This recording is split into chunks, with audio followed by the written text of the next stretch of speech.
beauty standards and their presentation in media have become controversial topics in health discussions recently due to their relationship with modern culture.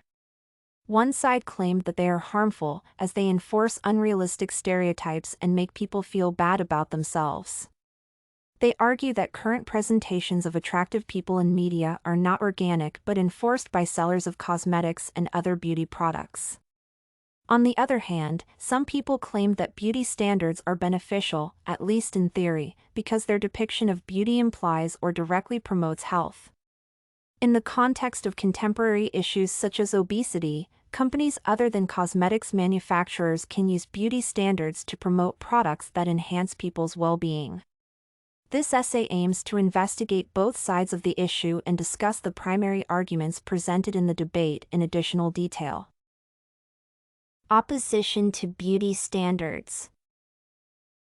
The primary claim presented by those who dislike the promotion of beauty standards in media is that they are unrealistic and impossible to achieve. Muraveva describes the task of measuring up to the qualities exhibited in various commercials as infinite due to the intrinsic lack of specific qualities in people. The media employs models who are naturally capable of matching a specific standard, one that often would not be considered beautiful by the average person.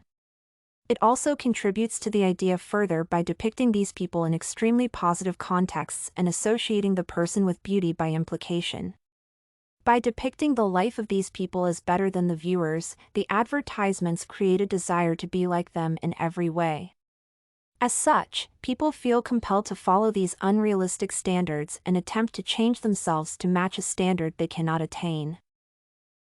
However, the person's frequent inability to become as beautiful as what is shown in the promotions can be seen as a personal failing. Muraveva cites research that states that women feel bad about themselves after viewing media depictions of beauty and can become vulnerable to further exposure, manifesting depression, shame, and anxiety. The emergence of accessible image editing tools has made the phenomenon worse, as people can now pretend to be more beautiful than they are on social media and pressure their peers. The movement proposes the idea of body positivity as a counterpoint, suggesting that everyone would be happy and healthy if they were satisfied with their bodies. The implementation of the idea would imply the elimination of beauty standards altogether in favor of assessing the person's identity and judging it before considering befriending the person or entering a relationship with them. The third point, and the last one that will be discussed in this essay, is that current beauty standards do not contribute to improving people's beauty. According to Muraveva, beauty industries profit off of people who have a negative body image, and they would collapse if those people succeeded in achieving their goals.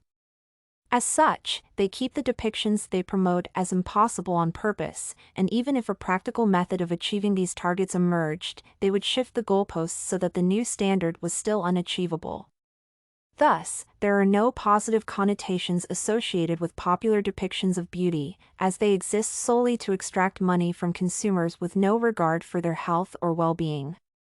However, while many of the points put forward by people who oppose the practice are valid, there exists opposition that claims that beauty standards can help people. Arguments for beauty standards.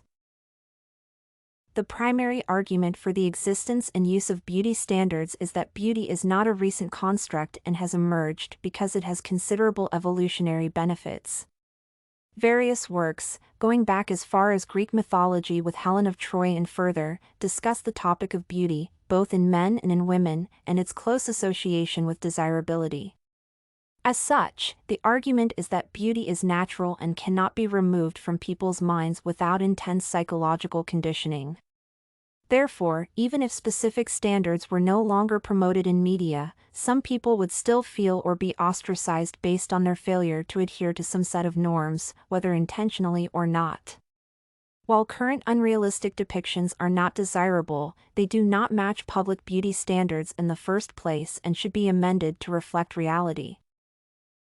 The second argument is that beauty implies good health, something almost all people can achieve by applying an active effort and improving their well-being as a result. Mirza et al. Claim that sociocultural thinness and beauty norms and pressure are a likely source of influence in women selecting physical activity goals related to appearance and shaping their bodies. Contemporary concerns such as obesity, which reduces a person's good looks, present a variety of health issues, some of which can be lethal. While the fact that regular exercise and a proper diet can help a person lose weight is common knowledge, a large proportion of people, including those in the United States, remain severely overweight. Thus, beauty standards can apply additional pressure and convince them to change their habits and improve their life. The industries that benefit from beauty standard representation in media without enforcing negative self-perceptions or impossible ideals should be mentioned in this context. Gyms and companies that manufacture healthy foods and supplements benefit from advertising that is based on the depictions of people who successfully improved their appearance after training. As such, while the depiction of beautiful people as overly thin and otherwise unrealistic is dangerous and potentially damaging, the proponents of the idea argue against the complete removal of such displays. Instead, they argue for replacing them with healthy, fit, and attractive individuals who do not rely on superficial cosmetics and show achievable metrics. The approach would partially resolve the issue of negative self-perception and its outcomes while contributing to people's well-being. Conclusion. Current depictions of beauty standards are harmful because people make them impossible to achieve on purpose to continue selling their products. Failure to achieve what people perceive to be prevailing norms leads to self-deprecation and a variety of damaging behaviors that put the person's health in jeopardy. However, the arguments for the complete elimination of such depictions from media may be excessive, as the task may not be achievable.